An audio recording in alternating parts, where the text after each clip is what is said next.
അദാനിയുടെ chartered ഫ്ലൈറ്റിൽ പോയി.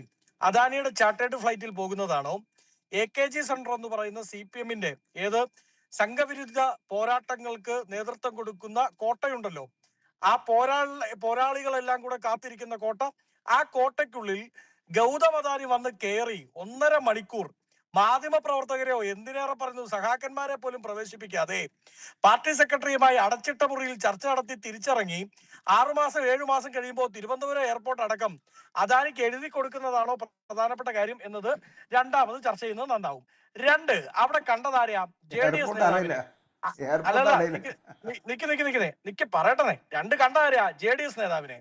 നേരത്തെ സ്മൃതി തന്നെ സൂചിപ്പിച്ചു, അയാൾ കോൺഗ്രസ് വിട്ടിട്ട് അധികമായിട്ടില്ല.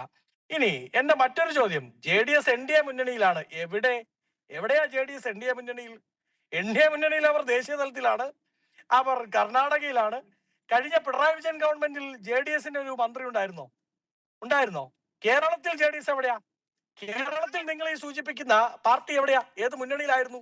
അപ്പൊ ഒരേ സമയത്ത് NDA മുന്നണിയിലും ഒരേ സമയത്ത് LDF മുന്നണിയിലും മന്ത്രിസ്ഥാനങ്ങൾ പങ്കിടാൻ പറ്റുന്ന ഒരു പാർട്ടിയായിരുന്നു അവര്.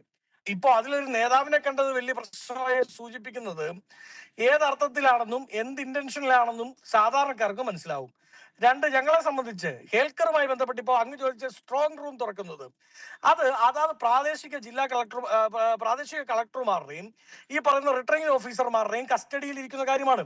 അവിടെ പ്രതിസന്ധി ഉണ്ടാവുന്ന അവരുമായി ബന്ധപ്പെട്ടാണ്. അത് ഏറ്റവും ആദ്യം ഉന്നയിക്കുന്നതും അവിടെ എല്ലാ സമരരംഗങ്ങളും ഇറങ്ങിയിരുന്നതും കോൺഗ്രസിന്റെ സ്ഥാനാർത്ഥിമാരാണെന്നേ.